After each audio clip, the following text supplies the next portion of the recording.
हाथी पाई राति उजागर नीलगिरी रे उपद्रव करुछंती 55 टिकिया झारखंडी हाथीपल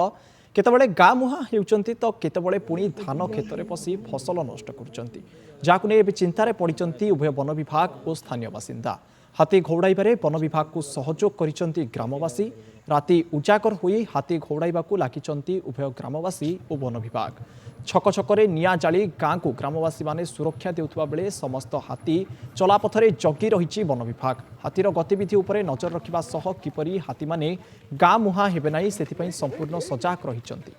देखो जो आमर 55 झारखंडी हाथी जो आसछंती नीलगिरी को तो से अनुसार आम से अनुसार प्लानिंग करिचु। सब मेनली हूँ जो गाँ माने जो नियर बाय जो गाँ अच्छी से सब लोकों को आम सचेतन करिचु। तापरे प्लस आम आसिकी सबुतक आम टोटल रेंज रो स्टाफ आमर जेतिकी एलिफेंट स्क्वाड अच्छी आईपीसी स्क्वाड अच्छी समस्ते मिलित भाव आसिकी आम हाथी को घोड़ाई चेष्टा आम उद्यम जारी करिचु। ए संक्रांत अधिक आलोचना करने आम सहित फोन लाइन जोड़ी होती नीलगिरी प्रतिनिधि सुकांत दास। सुकांत 55 टिकिया हाथीपल बर्तमान उपद्रव मचाउछंती एवं व्यापक फसल नष्ट करुछंती वन विभाग केते सजाग रही पेट्रोलिंग केते दिन धरी चलिबो?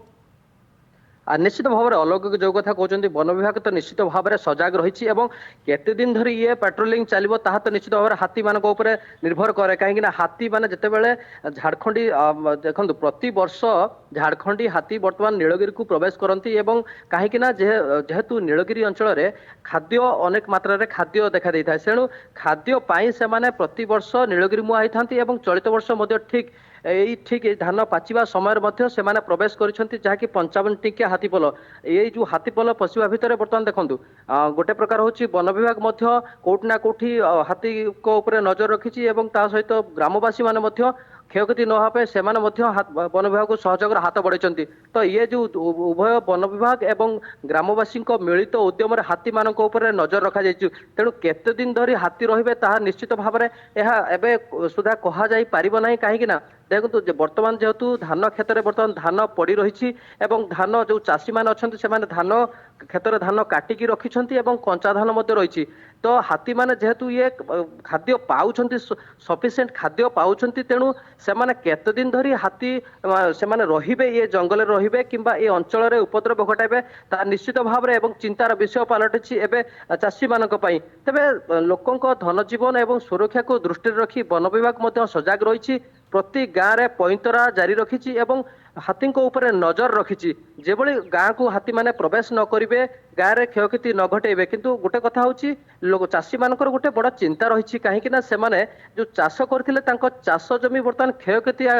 प्रतिदिन होबार लगी झारखंडी जो 55 टिकिया हाथी आसवा पर बर्तमान चाषी मानकर चिंता बढ़ी से गोटे कथा हूँ क्षयक्षति तो से मिल किंतु उपयुक्त क्षयक्षति मिलूना जहाँ चाषी मैंने कहते किंतु गोटे कथा जो वर्षकर जो अमल रही धान तो खेती निज आखि सामने क्षयक्षति हो जाऊँगी तो सेमाने कोठी ना कोठी एबे चिंतार रहिसंती। किंतु गोटे कथा आमे वन विभाग जे रेंजर अछंती तांको सहित आलोचना करूथुलु सेमाने कहउतिले कि जहाँ क्षयक्षति होउछि तांको उपयुक्त क्षयक्षति मध्ये मिलिबो एथि पई सेमाने ग्रामवासी माने बा चाषी माने वन विभाग को सहयोग हाथ बढ़ाइबार फसल को नहीं वर्तमान चिंतार चाषी किंतु वन विभाग संपूर्ण सजग रही ग्रामवासी माने राति उजागर रही हाथी को जगुछंती। बहुत बहुत धन्यवाद सुकांत आम सहित फोन लाइन जोड़ी।